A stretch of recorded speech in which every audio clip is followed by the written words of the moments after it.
All right, welcome everybody to Fallacies Day. We're going to start doing these things called fallacies, which are different ways arguments can be wrong. Let's put it that way. So you already know two fallacies. You know affirming the consequent and denying the antecedent. And by the time you finish this class, you'll be able to recognize, I don't know, 2 dozen fallacies out of the 100, 200 fallacies there are out there. It's a great way of becoming a better critical thinker because you'll see these fallacies. Once you understand fallacies, you start seeing them everywhere, right? Because politicians love them. For example, Trump says, I'm the greatest president ever. Everyone knows that. And once you've taken this class, you're like, okay, that's an ad populum fallacy, right? And it makes listening to politicians a lot more interesting because, right, that's the one you're doing there. So we're going to be talking about probably the first 5 today. We'll put off the other ones maybe until next week. Important news: fallacies are not going to be on the midterm, but there will be a midterm starting on Friday. So on Friday we'll do a review session. We'll talk about what's going to be on the midterm. The format's basically going to be 30 questions, multiple choice. It's going to be online, obviously. And you'll have between like Friday and like Tuesday at midnight to take it. Once you start taking it, you'll have 2 hours. And so it's not like you're going to take it on Friday. On Friday, we're going to talk about the midterm, what topics will be on it. I'm going to post sample midterms and study guides and all this kind of stuff. So be ready for it. You can take it anytime you want from, what's up, Nico? Speaking of my friend Nico. So, Don't do what Nico did and open the test like 10 minutes before the cutoff date, hoping to get an extra 2 hours because the thing slams shut right at the deadline. So, uh, the deadline on it will be like Tuesday at midnight. So the latest you'd want to start on it is like Tuesday at 10. It should take about 45 minutes to do. Yep. Gotcha. It should take about 45 minutes, but I give you guys 2 hours, so you're not really rushed for time. The midterm, when is the midterm? I just said. It will open on Friday at noon. It will close at Tuesday at midnight. So you can take it anytime in that time period. Once you open it, though, you will have 2 hours to actually take the test. So don't miss it. Don't not take it. That's a mistake that happens every semester. Like students, I don't know, they don't go to class, they don't watch the video, they don't check Canvas. Deadline passes, it's like, oh damn, I just didn't take the midterm, and then sucks for you. Okay, so we should mention before we get into fallacies, you can take it anytime you want during that time period. Once you start it, the clock starts. You got 2 hours. Open notes, open everything but other people. Okay. So we should talk about cognitive biases, and we're going to have a lecture on these things later on. Some people get these two things confused. So a fallacy is like a bad argument. And some fallacies are like formal fallacies, which is what we learned. X implies Y, not X, therefore not Y, is a formal fallacy. Do you guys remember what this one's called? X implies Y, not X, therefore not Y. This is a formal fallacy called... Tablet's turning on and off here. Anyone remember? Denying the antecedent. Okay, this is a denying the antecedent fallacy, and the form of the argument itself does not work. If you give me an argument of this type, I'm like, boom, that's a fallacy. Okay. What we're going to be learning today is some informal fallacies are oftentimes false generalizations, like that are like more threats to soundness than to validity. So if somebody in the previous section said all gym bros drink water, and that's not true, right? I mean, I'm sure everybody drinks water at some point, but like, not all gym bros are like on the Hydro Homie, diet or whatever, right? So it would be unsound to say, all gym bros are on the Hydro Homie diet. So that's more of an informal fallacy where like, the claim itself is wrong. A cognitive bias. So a fallacy is basically a bad argument, right? So a fallacy is like, the argument is bad and doing this thing. Okay. The bad argument. Cognitive bias is like a brain shortcut, let's say. So your brain will take a lot of shortcuts towards like not having to deal with the complexity of life, let's say. And sometimes that's okay. Like with framing, though, like it can give you an oversimplified view of the world. If your brain takes too many shortcuts, then your brain doesn't reflect reality, and then you start running into problems. And so, if your brain is essentially a device that models reality, and if it's not modeling reality correctly, if you think that, for example, everybody hates you when they don't, you're going to go through life feeling like this emotional pain for no reason because they don't actually hate you. You know? And so it's called distorted thinking, right? It's very rarely a good thing. For example, a cognitive bias might be something like black and white thinking, right? You can sort all people into good or evil. And to be fair, like fiction probably feeds into that. Movies feed into that. This is the hero. This is the villain. Heroes are good. Villains are bad. You know, Superman's always good. Batman's always bad. Can a fallacy ever be considered a valid argumentative technique in certain contexts? Yeah, we'll get into that. There's sometimes when a fallacy actually isn't a fallacy. So I'll give you some examples of that. And so the reality of the situation is like humans, you know, are very rarely all good or all evil. You know what I mean? Like, you know, something that I found from like studying history is that you study all these heroes in history, and like all of them have like something, you know, bad about them, right? And very, you know, like and vice versa for heroes and villains, and you know, like all like nobody is like, you know, all good or all evil, basically. Like I was studying the history of Hershey, you know, Hershey, Pennsylvania, Hershey chocolate, things like that. He's widely regarded as a hero because during the Great Depression, he made a commitment not to fire anybody in his company. He's like, no matter what it takes, we're gonna not lay off anybody, and so they love him for it. He was also a horrible racist, so there's that. George Washington, you know, founder of the country, you know, refused to become a tyrant, you know, retired after 2 terms. Also a slave owner, you know, and not just like an incidental slave owner, like when his slave ran off, like he hunted the guy down and brought him back, you know, like look into like Martin Luther King or Gandhi, you know, if you want to, you know, have some disturbing facts emerge in your brain.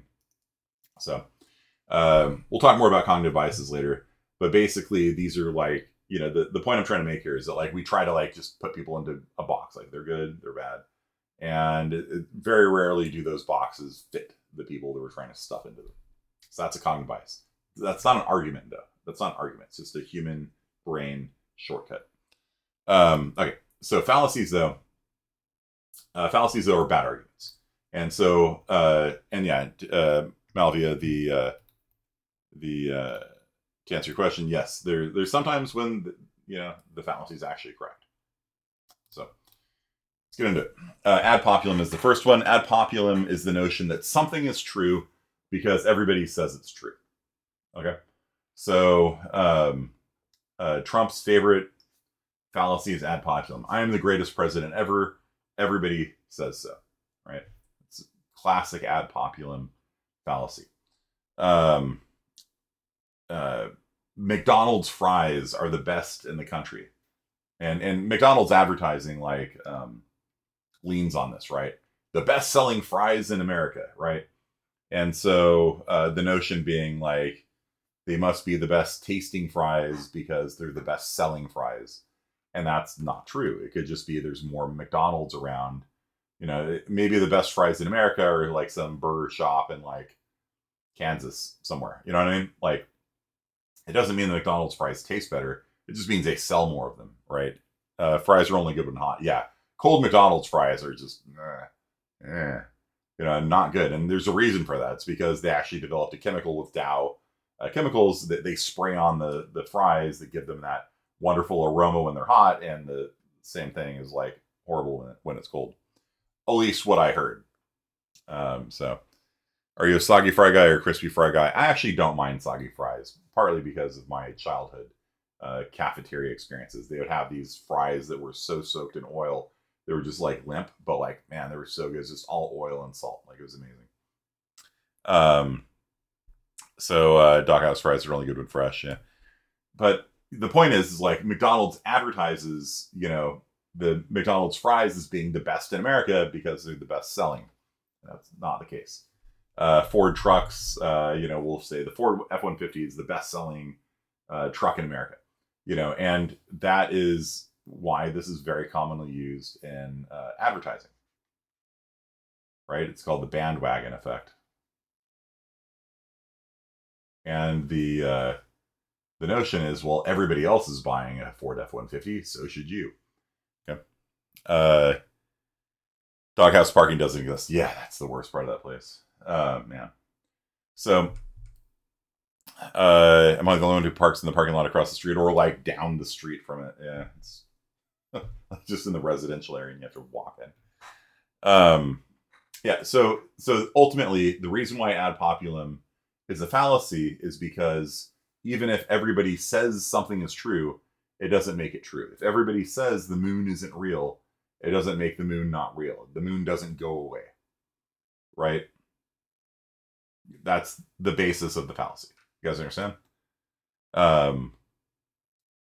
That said, like, some people would disagree with this. And the people who believe in consensus theory say, no, truth is whatever people collectively agree that it is, right? So if people agree that France isn't a country, it's not a country, right? And so in consensus theory, ad populum is not a fallacy. It's actually the way truth works. So under consensus theory, it's the opposite. This is how truth is determined, through everybody essentially voting. Like, is it true that cows have horns? No. Okay, they don't have horns. Some may agree, some may disagree. Well, in consensus theory, like, whatever the consensus is truth. And so most people, though, would reject that for like scientific facts and things like that, because whether or not you believe, gravity is real, gravity doesn't care.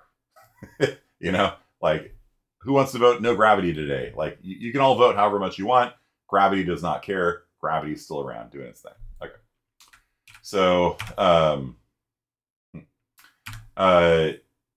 now a reversal of this is it true that Taiwan's part of China? Right. That would be an example where consensus theory would probably apply. Like, for political things, sure.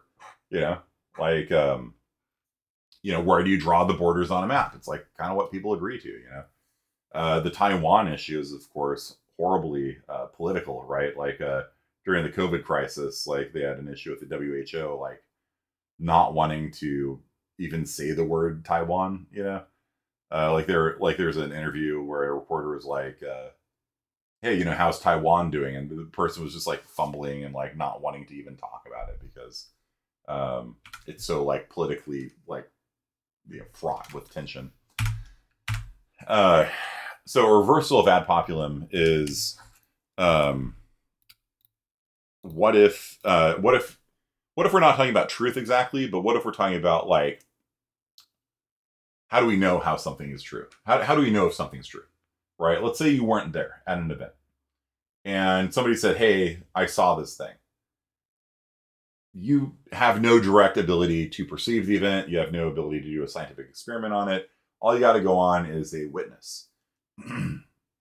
Nico's like, hey, I got Mountain Dew at my office. It's like, that's all I have to go on unless I drive there myself or something, And so with ad populum, in general, the more people that witness an event, the more credible it is. If they're credible witnesses, having more witnesses adds credibility together, right? So there's a pretty big difference between one person, who's driving down the freeway in Nevada in the middle of the night, seeing lights in the sky and be like, it's a UFO. There's a difference between like one lone trucker or whatever and like a million people all seeing like a UFO land in the middle of like the Meadowlands or something like that. So you have to have faith that the person is telling the truth unless you have physical evidence. Yeah, but sometimes you don't have physical evidence, right? Sometimes all you have to go on is the testimony. right? And remember, as a critical thinker, we want to believe true things and we want to not believe false things. And so a lot of people just say, well, I'm not going to believe anything unless, I can hold it in my hand. Well, that's not critical thinking, because then you're not going to believe true things, right? And so it's dicey because people can lie to you, people can be mistaken. It can be really hard to try and figure out what's true or false. But just saying, well, I'm not going to accept eyewitness testimony for anything, it's like, all right, if your friends got murdered and you testify in court, and the guy's like, no, I don't believe you because you're testifying. Like, I don't accept testimony. You'd be upset. Like, no, I saw it. I don't care. If I can't see the person and myself shooting him, I don't believe you. You'd be very upset about that, right? And so, like ad populum has some place where it comes to like witnesses and like figuring out what is true and stuff like that. So, it's tricky, and the real world is like messy and full of contradictions. Some of the witnesses will say one thing, some will say another thing. There's not. I wish I had an easy answer for you, but it's really not. How does the stalemate between how people say is true and false work? Well, like in the law, you look at the credibility of the witnesses. If somebody is like, high on drugs and they saw something, like that's inherently less credible than somebody who's sober. That's one of the reasons why lawyers work to establish the credibility of witnesses and things like that. Like, what are your credentials? I'm a doctor. Okay, and you examine the person, yes, and what was their heart rate? Their heart rate was at 130, versus Yeah. Now the trouble is, like, you could in fact get 1 million people to lie, right? So I'll post this video here on chat. You can watch the whole thing later. And so basically, College Humor had this thing where they got the people at a basketball game to he had his friend do like a blindfolded half court shot, and then everybody cheered as if he had won, and he had won $500,000. And so he goes tearing around, yeah, I'm so happy, yeah, it's like running around, and then his friend comes out, and he looks over at his friend and immediately knows he's been pranked, and you can see the soul leave his body at that moment. But the upshot here is that you had all these people like cheering, right? Like, all these people are cheering like he had won. And so you've got 18,000 people here all pretending as if he had won the blindfolded half court shot. And normally, like, you'd be like, all right, yeah, it was reasonable for him to say, oh, I won, yeah, I'm so happy. And then he they're like asking him, like, what are you going to do with your $500,000, and stuff like that. I don't know, And then you just see him like, evaporating after after the prank. So there's no guarantee that even if you have 18,000 people all claiming that they saw the half court shot made, there's no guarantee it was actually true. Okay. So I'm going to pause the stream now. I would like for you guys to all try out a ad populum in chat. So type a example of a fallacious ad populum argument, and then when we come back, I'll read some of them. Okay, so let's take a look at some of these. Tom Brady's the best football player, everyone knows that. Yep, that's appeal to popularity. We all think Computer Science 1's the best computer science class, so it is, sure. Berserk's the best anime, everyone says so. Okay. Everyone says Kobe is the best basketball player in the world, so he was, rest in peace, Kobe. Everyone knows there was weapons of mass destruction in the Middle East. JoJo's the best manga, everyone says so. Everyone has Apple products, must be the best, sure. So everyone's the best. Everyone knows that Evangelion is the best anime, but I mean, sure, we'll go with JoJo. Why not? Everyone Googles questions, so Google must be the best search site. Yeah, sure. There are tons of Corollas on the card, so it must be the best car. Yeah. My professor says Mr. Kearney is an amazing teacher, so he is. I fully agree. All right. So let's move on to ad verecundium. So ad verecundium, now ad verecundium, like, a lot of people don't even use that word. They just say argument from authority or appeal to authority. And there's really kind of two different appeals to authority that we talk about. And so appeal to authority is a fallacy because so what it is an authority says X, therefore X is true. Clearly that's wrong. Truth isn't created by somebody just saying it's true. Like if your father tells you that it's illegal to drive down the street with the lights on, that doesn't make it illegal, right? They're just wrong. Authorities can be wrong, right? That's that's the whole point. Like they're flawed people too. So if an authority says the moon doesn't exist, it doesn't matter, the moon doesn't care, the moon is still there, right? And so there's kind of two related fallacies, and one is much worse than the other. So the worst fallacy is the appeal to improper authority. That's when somebody who is not an expert is talking on the subject like they're an expert, right? And so this is based on a cognitive bias called the Dunning-Kruger effect, also known as I got my PhD from Google, right? Somebody, like, every time there's like some new situation, all of my friends on Facebook instantly become experts on that subject, like the war in Ukraine. Well, of course, you have to understand Ukrainian history. When did you ever study Ukrainian history? You didn't even know it was a country until, Russia invaded, and so the whole plot of Avengers Civil War based on this. And so, you're at Thanksgiving dinner and your drunken Uncle Bob starts talking about, like, what we need to do about China. Like they're not an expert whatsoever on the subject. If you want to cure COVID, you gotta read more, I don't know, Dostoevsky. I don't know. Like, when somebody who's not an expert is just basically talking out of their ass, that is an appeal to improper authority. Okay. And it is just bad, right? Don't believe something just because somebody told you, especially if they're not even a subject matter expert. Now, there's the problem with, okay, so what if somebody is an expert? Like, what if you ask Neil deGrasse Tyson, what if two black holes collided with each other? What would happen? Now, here's the thing. I'm not an expert on black holes. I know that black holes exist, I guess. That's about all I can tell you about them.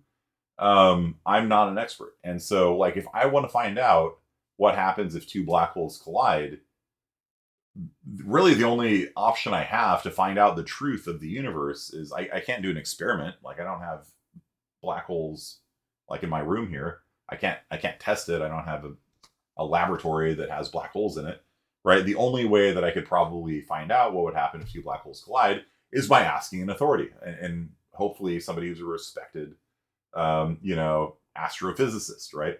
And so if you were to ask Neil deGrasse Tyson, who's a respected astrophysicist, what happens if two black holes collide, and he tells you, well, we'll make a bigger black hole. Okay, cool, I believe you. That doesn't make it true, but that's oftentimes the best we can do, right?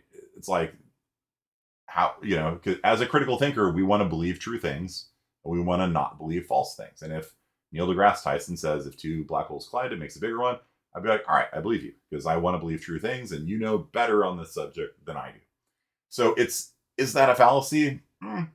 It's one of those things. It's like, how do why do you think we have citations and references? And what if you can prove an expert wrong? Then do it, right?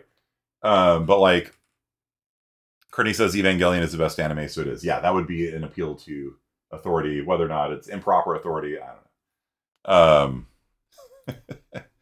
So, you know what I mean? Like, the reason why we do citations is because we don't have, like, as a limited human being, we don't have the ability to run every science experiment ever. If you're doing a paper on, like, raising pandas, you're not going to be able to experiment on every single possible food on pandas. What you do is you hit the research. You find out that if you dip bamboo in chocolate, that pandas love it or something. I don't know. And then, you present that. You're like, here are the top 5 foods that pandas appear to eat from doing the literature search. Is that a fallacy? It's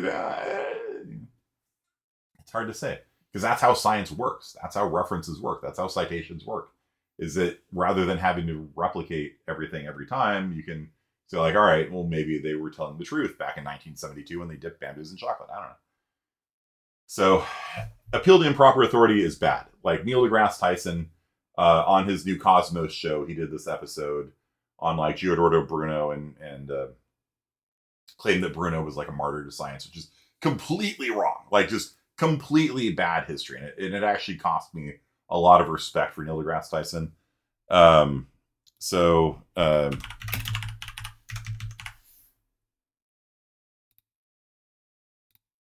Here we'll pretend that Neil deGrasse Tyson is reacting to me. There you go. Okay, so but yeah, like the Cosmos show was actually a huge disappointment for me because he was talking outside of his area of expertise. He was talking about history, and I actually know more about this subject than he did, and it's like, and then I realized like, oh, he just doesn't know what he's talking about, and he didn't look up his references, he didn't dig into the material. Somebody probably presented him a script and he read it. I was like, sad, so Interstellar is a trip. Yeah. So yeah, there's kind of two, like I said, there's kind of two different things. There's proper authority, in which case you're like, well, it's not true because they say it is, but at the same time, like that's maybe the best we can do at figuring out truth. And then there's appeal to improper authority, which is like when somebody's talking outside of their expert area. Like Richard Dawkins is a famous evolutionary biologist. When he talks about evolutionary biology, he's talking in field. When he talks about God, and he published a book called The God Delusion, he's talking outside of his area of expertise, and he's quite bad at it. Yeah, and so like another ad verecundium is very popular in advertising as well. Ad populum would be like the Ford F-150 is the best-selling truck in America.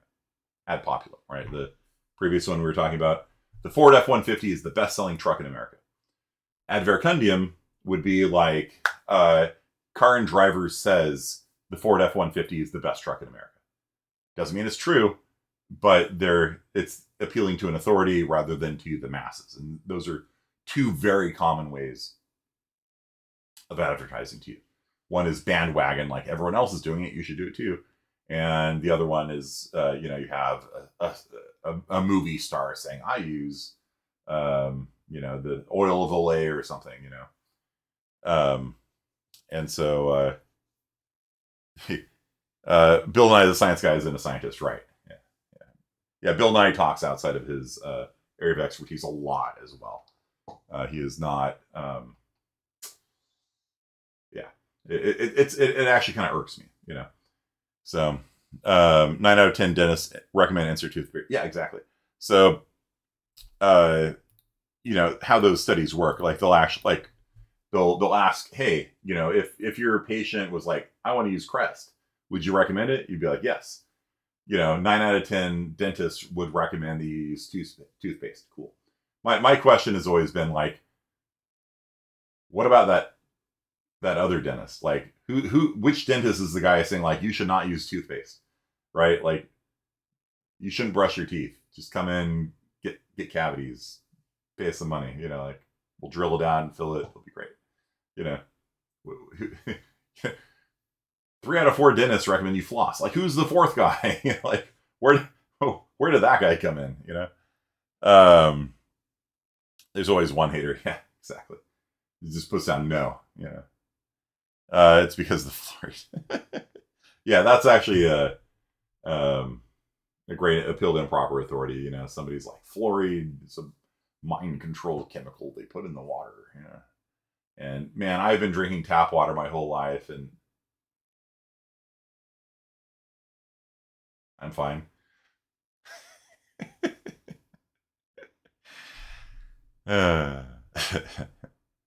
So, that's funny. All right.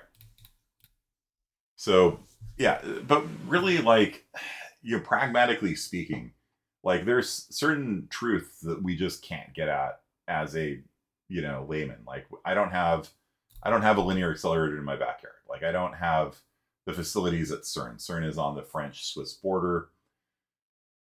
hundreds of scientists worked for a long time to determine that the Higgs boson existed, right? The misleadingly named God particle. And like, I have no ability myself. Like a lot of the data is publicly available, and I've looked at some of it, and I'm like, I have no idea what I'm looking at. Like, this is above. Like, I took 2 years of physics. Like, I'm not terrible at physics. Like, I took, a reasonable amount of physics, and it's above my pay grade, like, for sure. So I can't, I don't really have any ability to determine if the Higgs boson exists or not. But if somebody held a gun to my head and they're like, yo, tell me if the Higgs boson's real or not, I would probably say yes, because you've got hundreds of scientists that are credible, gathered lots of data, replicated the results, published, went through peer review. Like, they've done all the steps properly, and I'd be like, all right, yeah, it's probably true. It doesn't make it true, but it's probably true. And that's kind of what we want as critical thinkers. We want to believe true things. And they've gone through all the, testing and validation and all the steps of the scientific method. So I love fluoride. It's funny. So, you know what I mean? It's like, it doesn't make it true, but like, based on them doing this, it's probably true. All right. Yeah, that said, ultimately science is based on experimentation. So if somebody did an experiment that disproved the Higgs boson, then they could do that because they're not getting their truth just from authority.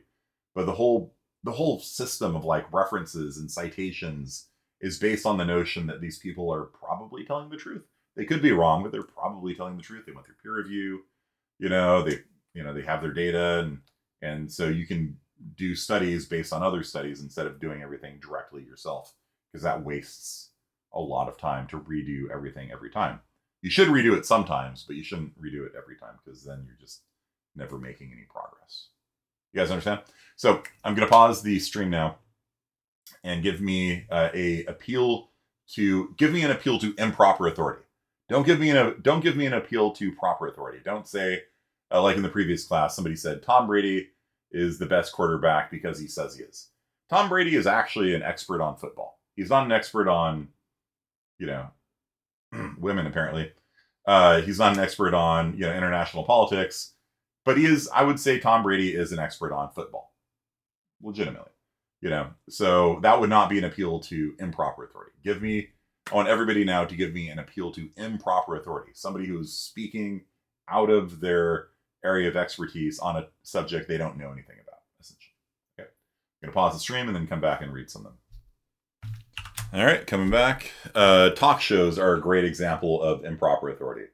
I have seen more like experts on like Oprah and Dr. Phil and Dr. Oz, like I'm at the gym, and they have like Dr. Oz on, and this guy's like, if you eat nothing but cashews, it'll cure your cancer. And I'm like, what? Like, are you serious? And they're like blending cashews and like chugging cashew smoothies. And what am I watching here? Like, why are, and that there's millions of people watching this and like, just like, I gotta eat some cashews now, at least with like Joe Rogan, right? Like Joe Rogan will just straight out say like, I'm a bonehead. I don't know anything. He will, however, pontificate sometimes on things that, he's not really an expert on. In the previous class, somebody used appeal to improper authority as Joe Rogan on MMA, and he's an expert on MMA. Like, he's a commentator for the UFC. Like, he knows MMA like well. Like, you can criticize him for like, I don't know, not MMA things, but like for MMA, he actually knows what he's talking about. Logan Paul claiming to have figured out the universe. Stevie Vai saying the Earth is flat. Food pyramid saying what's healthy and what's not. Cowboy fans saying this is your year. So Cowboy fans would not be ad verecundium, it would be ad populum, right? Because you're appealing to the crowd, right? LeBron has knowledge of basketball. Yes, LeBron would be an expert and authority on basketball. And so like if LeBron said, we need to raise the hoop by a foot or something, that would be an appeal to proper authority, right? Because he clearly knows what he's talking about, right? So you saying British people don't exist. Kanye, yeah. That's a great example. Gordon Ramsay says Dino Nuggies are the best gourmet food. It's funny. Cashew companies after people buy other stock to cure cancer. Joe Rogan on DMT. I guess he's an expert on that, right? Like, it's on the drug use. Yeah, that's funny. Yeah, at least Joe Rogan owns up to it and says he doesn't know. Yeah, it's something I actually like. I don't watch Joe Rogan that often, but like I do like when he's like, look, I don't know anything, but I'm going to bring on Neil deGrasse Tyson. I'm just going to ask him dumb questions and learn.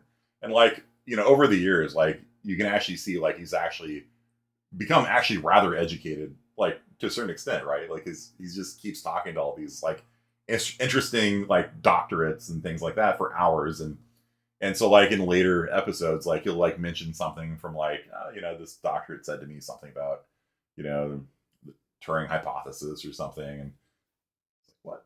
It's kind of funny. Geologist said citrine is literally a pork chop. That is hilarious. Okay, good. Those are appeals to improper authority.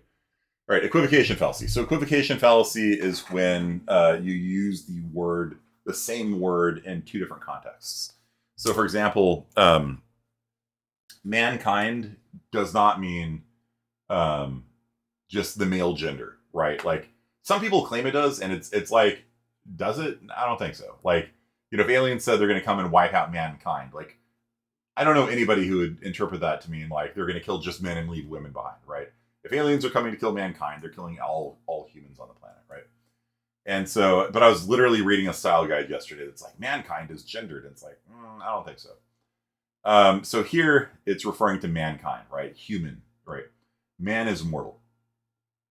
Here we're referring to the male gender. So even though this looks like a sound argument, right? Man is mortal. Women are not men. Therefore, women might not be mortal. It looks actually like a sound argument because the logic follows: man is mortal, women are not men. Therefore, women might not be mortal. Is valid logic, and both premises are true. So it's sound, right? Except the trouble is, like the word man here means humankind. Here it means the male gender, right? And so what's going on here? You? That is a pork that does look like food actually at first glance. That is hilarious. Um, so do you guys see how that's equivocation? So equivocation is when you use the same word but with two different meanings to the word. So you can sort of stealth like make it look like an argument is valid, or you make it look like an argument sound, but it's actually not because you're actually using two different words, right? Like so if you said like X, it's like if you said X implies Y, not Y, therefore not X. If this Y and this Y were not the same, it's an equivocation fallacy. Even though they might actually be the same word, if they're used in two different meanings, it's actually not a valid argument. It's very subtle, though. It can be very hard to pick out. So here you've got a ham sandwich is better than nothing. So you're saying a ham sandwich is better than nothing. You're saying nothing is better than God. Nothing is better than God. Therefore, a ham sandwich is better than God through transitivity. And so this appears to be a valid argument, right? Appears to be sound even. But what's happening here is that we are equivocating, right? Better than nothing is a phrase, and nothing is better is a phrase, and these two things don't mean the same thing at all, right? So that's an equivocation on the word nothing. So clear that. Mark there. And so I realized this when I studied Chinese. So this is a very common argument against it's basically arguing against the possibility of God being both all-powerful and all-good. And a very common argument. Right? So they say omnipotence is defined as God being able to do anything, and omnibenevolence, all-goodness, is defined as God being unable to do evil. And so what they do is they say, well, you have a can do anything here, and it cannot do something here, therefore it's incompatible, and either God is not omnipotent or God is not omnibenevolent. And this appears to work because you can do something, you can't do something. It's, it's incompatible. However, when I studied Mandarin, I learned in Mandarin that there's like at least 4 different words in Mandarin that all mean can, right? So like there's inherent capability, like I can walk, I can fly, I can swim, I can breathe oxygen. These are things you're born with. Then there are learned abilities, external capabilities. I can speak Chinese. I can speak French. I can drive a car. These are not things I was born with. Those are things I learned to do. Then there's like permissibility. I can drive 55 miles an hour on the road. I can go to the party tonight. My parents are allowing me. It's a different meaning of the word can. And so in Chinese, these are all different words. Like permissibility is wrong. Not like wrong, like wrong. You have this weird wrong kind of, you kind of like roll your lips a little bit wrong. And then to know, like to have learned how to speak Chinese is 我会说中文, right? Like I have learned to speak Chinese. I can speak Chinese. And neng is inherent capabilities. I can walk. I can fly. I can swim. Things that you can be born with. Okay. And 可以, it's like it's okay for me to do something. So like 4 different words: 会, neng, 可以, and wrong, right? For one word in English, can. And when you learn that, then all of a sudden, like, if the argument doesn't work in a different language, it's probably equivocation, right? So here, this is capability, like internal capability. And here it's permissibility. 2 different words.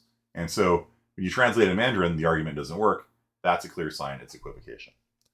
Yep. So you're doing the John Cena Chinese, yeah. Yeah, I studied Chinese for at least 2 years. It kind of depends on your perspective. So I was sitting in on classes without being officially enrolled after. I took 2 years officially of college Chinese. Okay, so finally, we're going to talk about fallacy of composition and fallacy of division.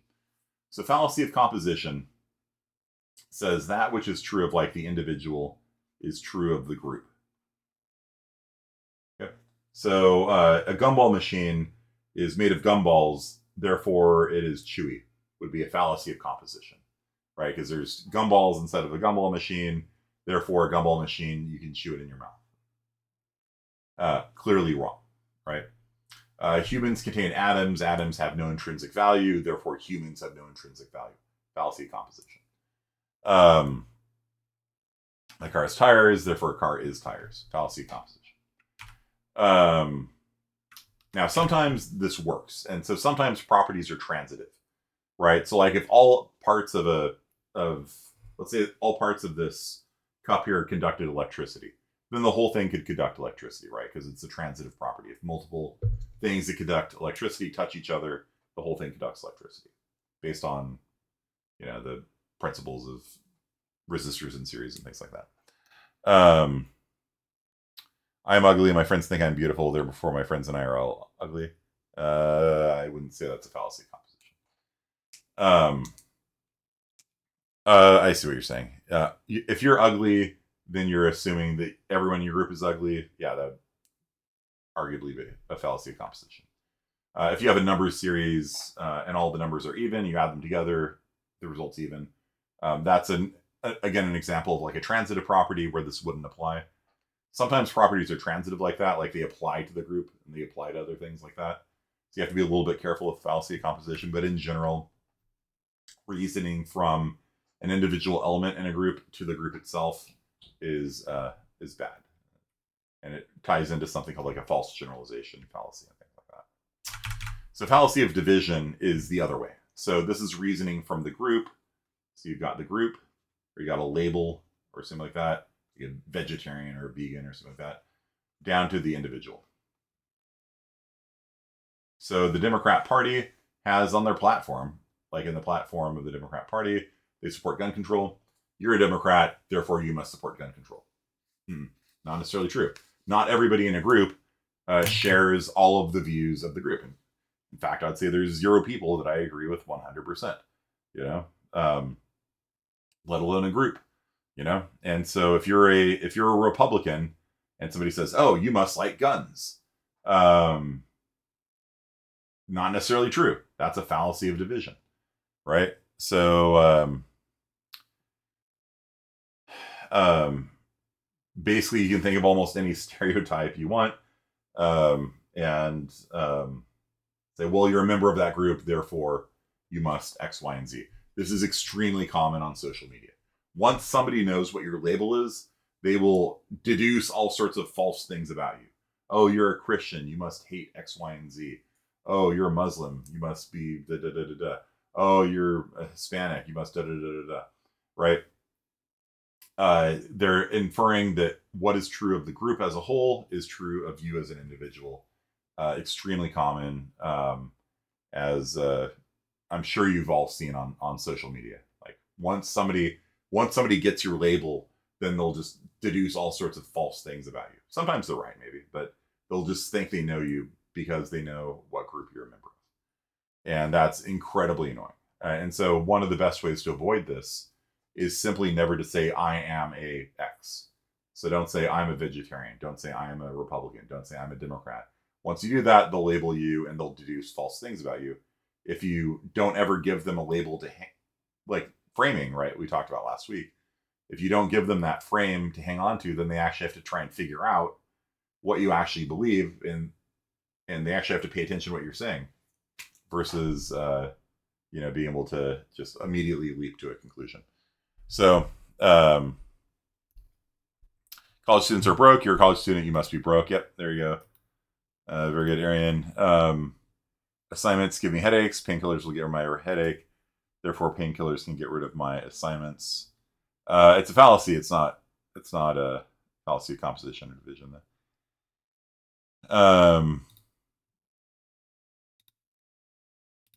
Money doesn't grow on trees. Money is made of paper, and paper grows on trees. Therefore, money does grow on trees. I get what you're saying, Aaron. So money is just, money's actually cloth in our. I get what you're saying. Yeah. Money, like in our like, did you guys know this? Like, paper is not actually paper money; it's linen, essentially. Teenagers are in relationships. I'm a teenager, therefore you must be in a relationship. Sure. I hate people. I am people, therefore I hate myself. My lord, dude. Yeah.